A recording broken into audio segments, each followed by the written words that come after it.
ஆண்டவருக்கு மகிமை உண்டாவதாக. தேவனுடைய பிள்ளைகளாக இருக்கிற உங்கள் எல்லாருக்கும் ஆண்டவராகிய இயேசு கிறிஸ்துவின் நாமத்தில் வாழ்த்துக்கள். கர்த்தருக்கும் தேவனுடைய பிள்ளைகளாகிய உங்களுக்கும் ஊழியம் செய்வது எனக்கு கிடைத்த பெரிய பாக்கியம். ஆகவே கர்த்தர் தான் என்னை இந்த ஊழியத்திற்கு அழைத்தார். அவர்தான் இந்த ஊழியத்திற்கு இம்மட்டும் என்னை நடத்துகிறார், இனிமேலும் நடத்துவார். இந்த மாதத்திலே கர்த்தர் நமக்கு கொடுத்த வாக்கு தத்தம் யாத்திராகமம் 19ஆம் அதிகாரம் 5ஆம் வசனம். You are peculiar people for me. எனக்கு நீங்கள் சொந்த சம்பத்து, ஆங்கிலத்திலே அது பெக்குலியர் ட்ரெஷர் என்று எழுதப்பட்டு இருக்கிறது. சம்பத்தாக இருக்கிறீர்கள். சம்பத்துனா ட்ரெஷர், பொக்கிஷமாக இருக்கிறீர்கள் என்று அர்த்தம். ஆண்டவர் தம்முடைய ஜனங்களை குறித்து அழகாக சொல்லுகிறார். நீங்கள் என் வார்த்தையை உள்ளபடி கேட்டு என் உடன்படிக்கை கை கொள்வீர்களானால் பூமியில் உள்ள எல்லா ஜனங்களை பார்க்கிலும் நீங்களே எனக்கு சொந்த சம்பத்தாய் இருப்பீர்கள். அப்போ இதுதான் சொந்த சம்பத்தாய் இருப்பீர்கள் என்பதுதான் வாக்கு தத்துவம். அதைத்தான் ஆண்டவர் கொடுத்தார். அந்த சொந்த ஜனங்கள் அல்லது பெக்கூலியர் அப்படிங்கிற அந்த பதம், அப்படி சொந்த ஜனமாய் இருக்கிறவர்கள் என்ன செய்ய வேண்டும்? கர்த்தருடைய வாக்கை உள்ளபடி கேட்டு கை கொள்ள வேண்டும். அப்போ தேவனுடைய சமூகத்தில் நமக்கு நிறைய வாக்கு தத்தங்கள், வார்த்தைகள் கொடுக்கப்படுகிறது. சில வார்த்தைகள் ஆறுதலாக இருக்கும், சில வார்த்தைகள் உங்களுக்கு எச்சரிப்பாக இருக்கும், சில வார்த்தைகள் ஆலோசனையாக இருக்கும். எப்படி கர்த்தர் பேசினாலும் அதை தேவனுடைய வார்த்தையாக எடுத்து அதை கேட்டு உள்ளபடி நாம் கை கொள்வோமானால் நிச்சயமாய் ஆண்டவருடைய சொந்த சம்பத்தாய் நாம் இருப்போம். ரெண்டாவது, அந்த சொந்த ஜனங்கள் என்ன செய்ய வேண்டும்? தீத்துவின் புஸ்தகம் 2ஆம் அதிகாரம் 14ஆம் வசனத்திலே நீங்கள் கனி கொடுக்கிறவர்களாக இருக்க, நற்கிரியைகளை செய்கிறவர்களாக இருக்க வேண்டும். ஆண்டவர் அதற்கு தான் நம்ம சொந்த ஜனங்களாய் தேர்ந்தெடுத்துகிறார், நற்கிரியைகளை செய்யும்படி. ஆண்டவருடைய பிள்ளைகள் நாம் நற்கிரியைகளை செய்ய வேண்டும். ஆகவே சொந்த ஜனங்கள் நற்கிரியைகளை செய்கிறவர்களாக இருக்க வேண்டும். மூன்றாவது, சொந்த ஜனங்கள் 1 பேதுரு 2:9 புண்ணியங்களை அறிவிக்கிறவர்களாக இருக்க வேண்டும். Proclaim the praises of God. ஆண்டவருடைய துதிகளை நாம் அறிவிக்கிறவர்களாய், இவாஞ்சலைஸ் பண்ணுறவர்களாய், சுவிசேஷம் அறிவிக்கிறவர்களாக இருக்க வேண்டும் என்பது இந்த மாதத்தினுடைய வாக்குத்தத்த செய்தி. அதை நாம் செய்வோம். கர்த்தர் கொடுத்த வார்த்தைக்கு நேராக கடந்து சொல்ல ஒரு பெரிய சப்ஜெக்ட் இன்னைக்கு பேசும்படியாக ஆண்டவர் என்னுடைய மனதில் கொடுத்தார். ஆனால் நான் அதை எவ்வளவுக்கு பேசுவேன் என்று எனக்கு தெரியல. இன்றைக்கு யெரொபெயாம் என்ற ஒரு ராஜாவை குறித்து நாம் சிந்திக்க போகிறோம். இந்த ராஜாவை குறித்து பார்ப்பீர்கள் என்றால் 1 ராஜாக்களின் புஸ்தகம் 11ஆம் அதிகாரத்திலிருந்து இந்த ராஜாவை பற்றி நாம் பார்க்கலாம். இவர் யார் அப்படின்னு சொல்லி பார்க்கும் பொழுது 1 ராஜாக்களின் புஸ்தகம் 11ஆம் அதிகாரத்தை நீங்கள் இப்போ உங்களுக்கு நிச்சயமாக உங்களுக்கு புரியாது, ஆகவே என்னை கவனிங்க. 11ஆம் அதிகாரத்திலே சாலமோன் அரசாட்சி செய்து கொண்டிருக்கிறார். அந்த நாட்களிலே சாலமோனுடைய அரசாட்சி ஆரம்பிக்கும் பொழுது ரொம்ப நல்லா இருந்துச்சு. போக போக போக போக சாலமோன் அநேக ஸ்திரீகள் மேல் ஆசை வைத்து அநேகரை திருமணம் செய்கிறான். ஸ்திரீகள் அவன் இருதயத்தை வலிவி போக பண்ணினார்கள். 11ஆம் அதிகாரத்திலே நீங்கள் வாசித்தால், ஒருவேளை முதல் வசனத்தை வாசிப்போம். ராஜாவாகிய சாலமோன் பார்வோனின் குமாரத்தை நேசித்ததும் அல்லாமல் மோவாபியரும் அம்மோனியரும் ஏதோமியரும் சீதோனியரும் ஏத்தீரும் ஆகிய அந்நிய ஜாதியரான அநேக ஸ்திரீகள் மேல் ஆசை வைத்தார். பாருங்க, ஆசை எப்படி வந்துச்சு? 1 2 இல்ல, போக போக முதல் ஆரம்பம் நல்லா தான் தொடங்கினா. ஆரம்பம் கர்த்தருக்கு பிரியமானவராக இருந்தார். 7ஆம் அதிகாரத்தில் அழகான ஆலயத்தை தேவனுக்காக கட்டுகிறார். நல்ல வைராக்கியமாக இருந்தார்.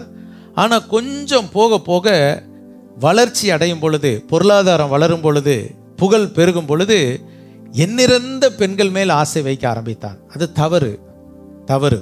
அப்போ தேவனை பிரியப்படுத்தாமல் இப்போ பெண்களை திருமணம் செய்த உடனே அந்த பெண்களை திருப்திப்படுத்துகிறார். நீங்கள் தொடர்ந்து அந்த பகுதியிலே வாசித்தால் ஆண்டவருடைய ஆலயத்திற்கு எதிராக 7ஆம் வசனத்தை வாசிங்கள். அப்பொழுது சாலமோன் எருசலேமுக்கு எதிரான மலையிலே மோவாபியரின் அருவருப்பாகிய காமோசுக்கும் அம்மோன் புத்திரரின் அருவருப்பராகிய மோலோக்குக்கும் மேடையை கட்டினான். பாருங்க, எருசலேமுக்கு எதிராக, எருசலேமிலே தேவனுடைய ஆலயத்தை கட்டின சாலமோன் அநேக பெண்கள் மேல் ஆசை வைத்ததினால் எருசலேமுக்கு எதிராகவே தேவனுடைய ஆலயம் இருக்க எதிரே அவன் மேடைகளை கட்டினான், பலிபீடங்களை கட்டினான், கோயில்களை கட்டினான். காரணம் என்ன? அநேக பெண்கள் அவனுடைய இருதயத்தை வலிவி போக பண்ணினார்கள். நன்றாய் கவனித்து பாருங்கள். நம்முடைய வாழ்க்கை ஆரம்பிக்கிற ஆவிக்குரிய ஆரம்பம் நம்முடைய வாழ்க்கையில் இருக்கிறதா?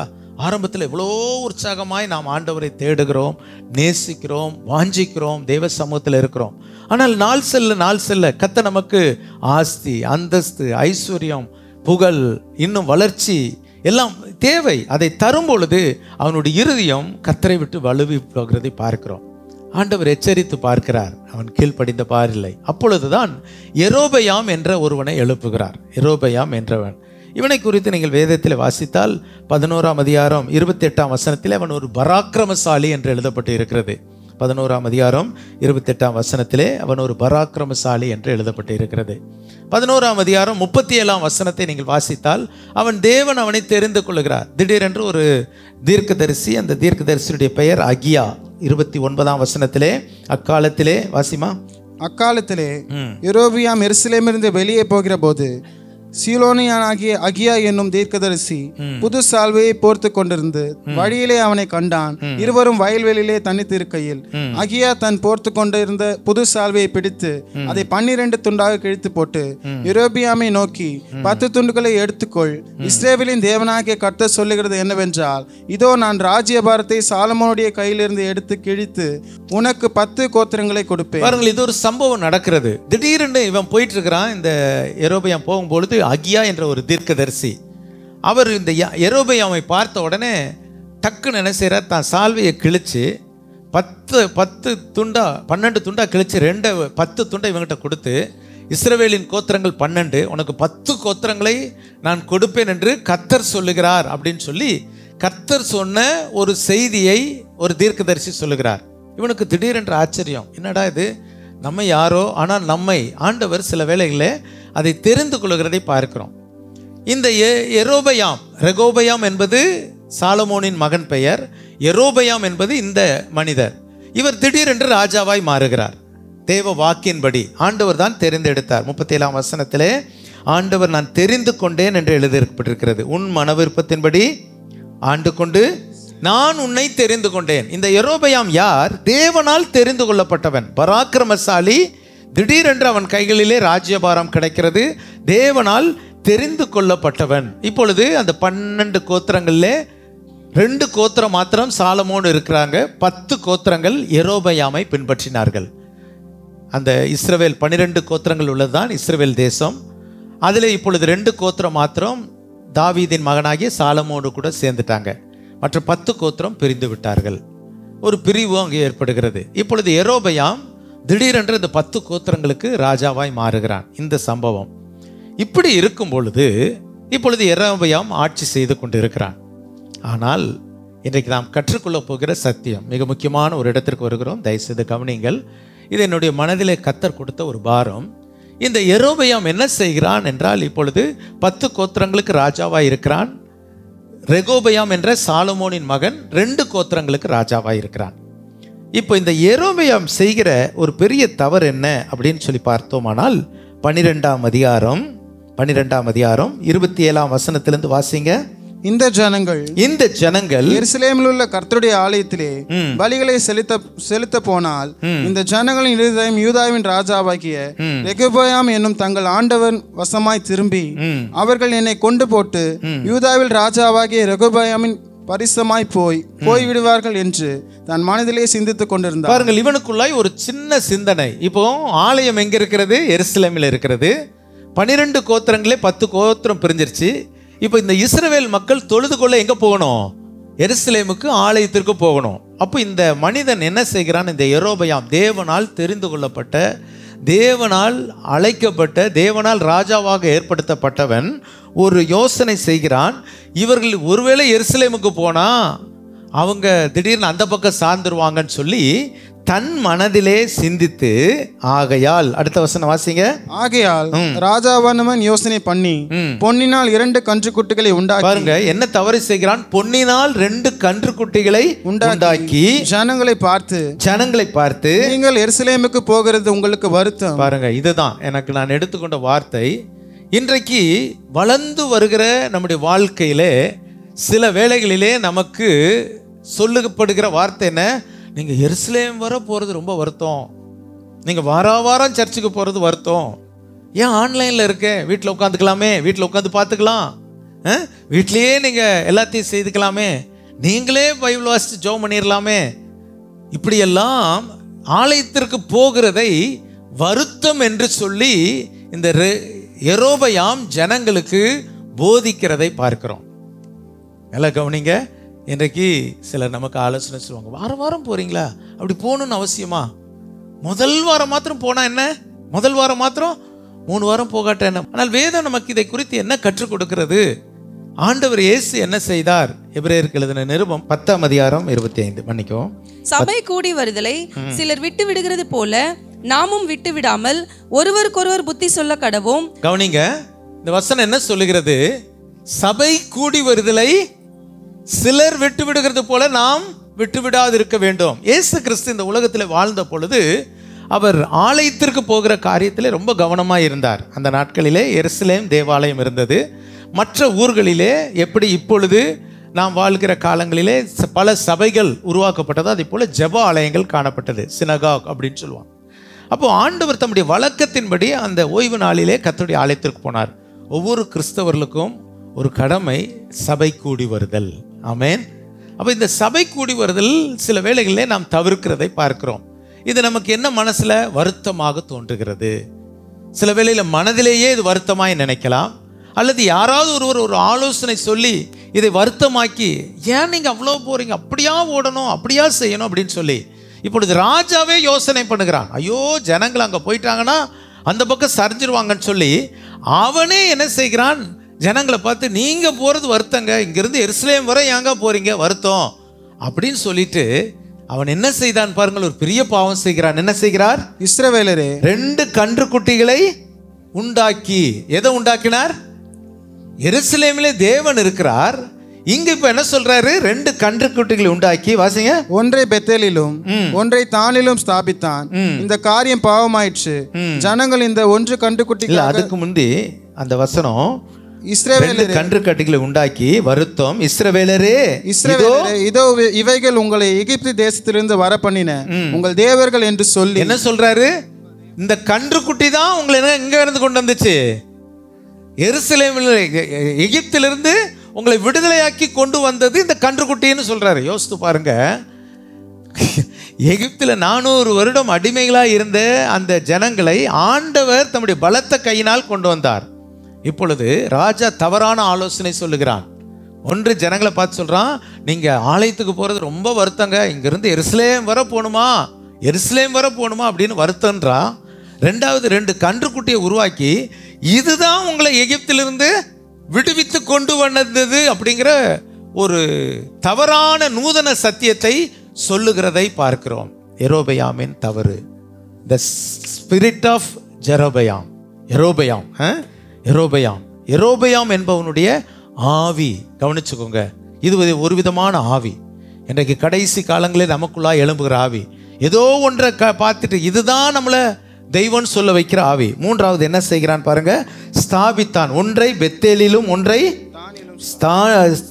தானிலும் ஸ்தாபித்தான். இந்த காரியம் பாவமாயிற்று. ஜனங்கள் இந்த 1 கண்டுக்குட்டிக்காக தான் மட்டும் போவார்கள். அடுத்த வசனம் வாசிங்க. அவன் மேடையாகிய ஒரு கோவிலையும் கட்டி, கோயிலை கட்டி லேவியின் புத்திரராய் இராத ஜனத்தின் ஈனமானவர்களை ஆசாரியராக்கி. பாருங்க, இன்னைக்கு நடக்கிற சம்பவம், லேவியரின் புத்திரராய் இராத, ஊழியக்காரராக இல்லாத ஈனமானவர்களை யாராக்கிட்டான்? ஆசாரியர்கள் ஆக்கிட்டான். இன்றைக்கு பார்க்குறவங்கெல்லாம், பைபிள் எடுத்தவங்கெல்லாம் பாஸ்டர்னு சொல்கிற லெவலில் வந்துருச்சு. அதில் பல பட்டங்கள் போட்டுக்கிறாங்க, என்னென்னமோ போட்டுக்கிறாங்க, எதையோ செய்கிறாங்க. எல்லாரையும் நம் கவனமாக இருக்கணும். ஒரு ஊழியன் ஒரு இடத்துல வாழ்கிறதை வைத்து தான் அவனுடைய குடும்பம், அவனுடைய சாட்சி, அந்த இடத்துல எப்படி இருக்கிறார் அதை வைத்து தான் அந்த சபை வளரும். இன்றைக்கு நிறைய இடங்களில் நிறைய ஊழியக்காரர்கள் ஈனமானவர்கள், ஈனமான குணத்தை உடையவர்கள் எல்லாம் பாஸ்டர் ஆகிட்டு இன்னைக்கு பாஸ்டருடைய பெயரை கெடுத்து கொண்டு இருக்கிறாங்க. எவ்வளோக்கு உண்மையோ பொய்யோ தெரியாது. நேற்றைக்கு வந்த செய்தித்தாளில் ஒரு ஊழியக்காரருடைய மகளே தன்னுடைய தகப்பனுக்கு கம்ப்ளைண்ட் கொடுத்ததை எத்தனை பேர் பார்த்தீங்களோ தெரியல. பார்க்காத காரியத்தை நான் சொல்கிறதுனால உங்களுக்கு தெரியாது.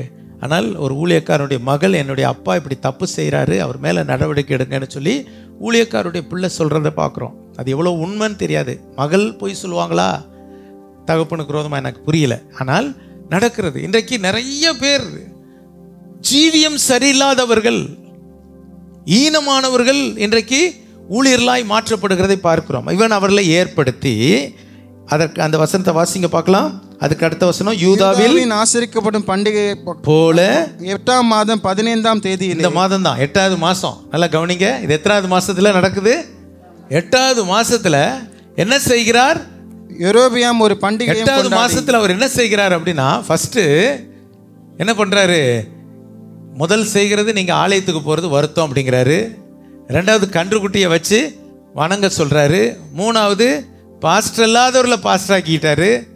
இப்போ ஒரு பண்டிகையை அவரே உருவாக்குறாரு. அவர் என்ன பண்றாரு? 8வது மாசம் ஒரு பண்டிகை. நல்லா யோசித்து பாருங்க. 8வது மாசம் ஒரு பண்டிகை. அந்த பண்டிகையை நியமித்து பலிபீடத்தின் மேல் பலியிட்டான். அப்படியே பெத்தேலிலே தான் உண்டாக்கின கன்றுக்குட்டிகளுக்கு பலியிட்டு, தான் உண்டு பண்ணின மேடைகளில் ஆசிரியர்களை பெத்தேலிலே ஸ்தாபித்து, தன் மனதிலே தானே நியமித்து கொண்டு. அந்த வசனத்தை பார்த்து, அந்த கடைசி வசனம், தன் மனதில் தானே நியமித்து, தானே நியமித்த. இது என்னது? இது கர்த்தரால் வந்ததல்ல, தனக்குத்தானே, தன் மனதில் தானே. எல்லாரும் சொல்லுங்க, தன் மனதில் தானே நியமித்து கொண்ட. அப்ப என்னது? தனக்கு தானே யோசிக்கிறது. தேவ சித்தத்தெல்லாம் கேட்கல, தேவ சித்தமா கேட்கல, தன் மனதில் தானே நியமிச்சுக்கிட்டாரு. யோசித்து பாருங்க, எப்படிப்பட்ட ஒரு ஆவி! இந்த யெரொபெயாமின் ஆவி இன்றைக்கு சபைக்குள் இருக்கக்கூடாது, உங்கள் ஒவ்வொருடைய வாழ்க்கையிலும் இருக்கக்கூடாது. தேவனை தொழுது கொள்வதில் வருத்தம் அப்படின்னு சொல்லக்கூடாது. இது எனக்கு கிடைத்த ஒரு பெரிய பாக்கியம். 122ஆம் சங்கீதம் தாவீது சொல்லுகிறான், கர்த்தருடைய ஆலயத்திற்கு போவோம் வாருங்கள் என்று சொன்ன பொழுது மிகுந்த துக்கமாயிருந்தேன். அப்படியா போட்டிருக்கு? மிகுந்த மகிழ்ச்சியாயிருந்தேன். அல்லேலூயா. அடுத்த வசனம், எருசலேமே உன்னில் என் கால்கள் நிற்கலாயிற்று. அடுத்த நிமிஷம் நிற்கிறாரு. இன்னைக்கு ஆலயத்துக்கு போகிறது வருத்தமாக தயவு செய்து நினைக்காதீர்கள். எப்படி வரணும்? ஆண்டவருடைய ஆலயத்திற்கு ஓடி. இன்னொரு 55ஆம் சங்கீதத்தில், இன்பமான ஆலோசனை பண்ணி கூட்டத்தோடு தேவாலயத்திற்கு போவேன். தாவீதினுடைய அனுபவம். ஆலயம் செல்வது நமக்கு கிடைத்த ஒரு பெரிய பாக்கியமாக கருத வேண்டும். அதை வருத்தமாய் கருதக்கூடாது. சில கஷ்டம் இருக்கும், காலையில் எழுந்து வரத்தான் செய்யணும். சில நெருக்கம் இருக்கும், கொஞ்சம் காரை பிடிச்சி வரணும் அல்லது இதை பிடிச்சி வரணும். நமக்கு சில குடும்பங்கள்லாம் ரொம்ப தூரத்துலேருந்து, முகப்பேர்லேருந்து வராங்க. சில குடும்பம் மேடவாக்கத்துலேருந்து வராங்க.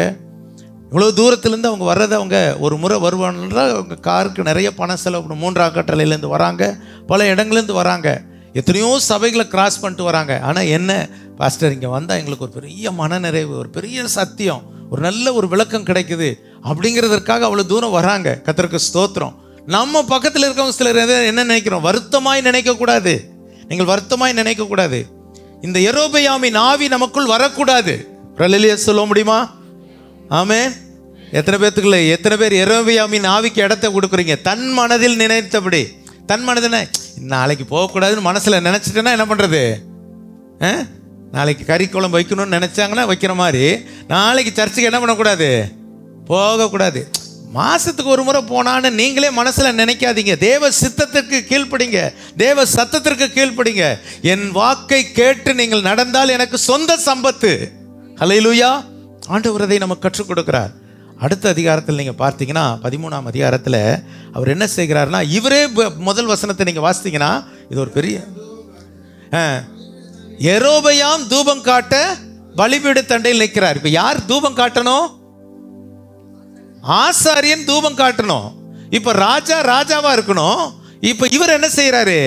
பலிபீட தண்டையில் போய் இவர் தூபம் காட்ட போறாரு. செய்யக்கூடாத வேலையை செய்யறாரு. சில வேளை ராஜாக்களா இருக்கிறவங்களாம் இப்படி தான் மாறிடுறாங்க. நான் கடவுளுடைய அவதாரம், கடவுள் அப்படின்லாம் சொல்றத பார்க்குறோம்ல. இவர் இப்போ திடீர்னு தூபம் காட்ட, அப்போ ஒரு ஊழியக்காரன் வரா, ஐயப்பா இது நீ செய்யக்கூடாதியா அப்படின்னு சொன்ன உடனே, அப்போ ஊழியக்காரன் சொல்லும் பொழுது சரி அப்படின்னு சொல்லாம நீ யார் சொல்றதுக்குன்னு கையை நீட்டுறாரு. நீங்க அந்த பகுதியை வாசித்தீங்கன்னா, நேரம் இல்லாதனால நான் முடிக்கிறேன். நீ யாருன்னு கையை நீட்டினாரு. என்னாச்சு? கை அப்படியே நின்று போச்சு. நீங்க அந்த பகுதியை வாசித்தீங்கன்னா தெரியும். கை அப்படியே நின்றுச்சு. அதுக்கு பிறகு கை கீழே இறங்க மாட்டேங்குது. அப்போ உடனே அவன் கேட்குறான் அந்த ஊழியக்காரன்ட்ட, ஐயோ நான் தப்பு செஞ்சுட்டேன், என் கை சரியாக முடியல. உடனே ஊழியக்காரன் ஜெபம் பண்ணோன்னே கை சரியாயிருச்சு. நான் எதற்கு சொல்லுகிறேன் என்றால், தேவனுடைய இந்த ராஜா செய்கிற பல தவறுகள், நல்ல தேவனால் தெரிந்து கொள்ளப்பட்டவன், தேவன் கொடுத்த ஒரு ராஜரீகம், ஆனால் இப்பொழுது தவறாக பயன்படுத்துகிறான். ஜனங்களின் தவறான பாதையில் நடத்துகிறான். தானும் தவறாய் செல்லுகிறான். விளைவு என்ன? விளைவு என்ன? 14ஆம் அதிகாரம், நேரம் இல்லை அதனால சுருக்கமாக சொல்கிறேன். 14ஆம் அதிகாரத்தை நீங்கள் வாசித்தீங்கன்னா, அவனுக்கு ஒரு பையன் இருக்கிறான். அந்த குழந்தை சுகவீனம் ஆயிடுச்சு, வியாதி ஆயிடுச்சு. வியாதியாக இருந்த உடனே பாருங்க, முதல் வசனத்திலே, அக்காலத்தில் யெரொபெயாமின் குமாரன் ஆகிய அபியா வியாதியில் விழுந்தான். இப்போ அபியா என்கிற அவனுடைய பையன் வியாதியில விழுந்துட்டான். விழுந்த உடனே இவன் என்ன சொல்றான் அப்படின்னா, யெரொபெயாம் தன் மனைவியை பார்த்து, நீ எழுந்து யெரொபெயாமின் மனைவி என்று உன்னை அறியாதபடிக்கு வேஷம் மாறி சீலோவில் இருக்கிற அந்த தீர்க்கதரிசி அகியாட்ட போ. யார் இந்த அகியா? யார் இந்த அகியா? ஒரு நாள் அவனுக்கு யெரொபெயாம், நீ யாராய் மாறுவாய்? ராஜாவாய் மாறுவாய். தன் சால்வையை கிழித்து 10 துண்டை இவன் கையில கொடுத்தார்ல, அந்த அகியாவினுடைய தீர்க்கதரிசியின் இடத்துல நீ போ. ஆனா எப்படி போனோம்? வேஷம் மாறிட்டு போ. நீ ராஜா மனைவி மாதிரி காட்டிக்காத, யாரோ ஒரு பிள்ளை மாதிரி இந்த குழந்தைக்காக பிழைக்கிறதுக்காக அவர் இடத்துல போ அப்படின்னு சொல்லி அனுப்புகிறான். இவர் இந்த அகியா என்பவர் ரொம்ப கண் மங்களாகி வயசான காலத்தில் இருக்கிறாரு. அப்போ இவரை தேடி ஒரு பெண்ணு வரா, குழந்தைய கொண்டு வரா. ஆண்டவர் சொல்றாரு, எப்பா இப்போ ஒரு பெண்ணு வருவா, ஒரு குழந்தைய கொண்டு வருவா. யார் அது? யெரொபெயாமினுடைய மனைவி. அந்த குழந்தை பிழைக்க மாட்டான், அது செத்துருவான்னு நீ சொல்லு அப்படிங்கிறான். யோசித்து பாருங்க, அவர் அதை நீங்கள் விளக்கமாக நீங்கள் அங்கே கீழே வாசித்தீங்கன்னா, ஆனால் அவன் செய்த தவறுகளை சுட்டி காட்டுவார். பாருங்க, அந்த வசனத்தை வாசித்து வேணா முடிக்கலாம்.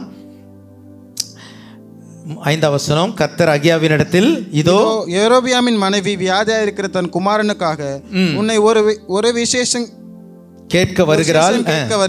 நீ அவளுக்கு இன்ன பிரகாரமாக சொல்ல வேண்டும். அவள் உட்பிரவேசிக்கிற போது தன்னை அந்நிய ஸ்திரீயாக காண்பிப்பாள் என்றார். பாருங்க, ஆண்டவர் தெளிவா சொல்லிடுவாரு. சில வேளைகள்ல ஊழியக்காரர்களுக்கு, தம்முடைய தீர்க்கதரிசிகளுக்கு ஆண்டவர் சில காரியங்களை வெளிப்படுத்துகிறார். அப்ப பாருங்க, அவர் என்ன சொல்றாரு? இப்ப 7ஆம் வசனத்துல, நீ போய் யெரொபெயாமை நோக்கி, இஸ்ரவேலின் தேவனாகிய கர்த்தர் சொல்லுகிறது என்னவென்றால்,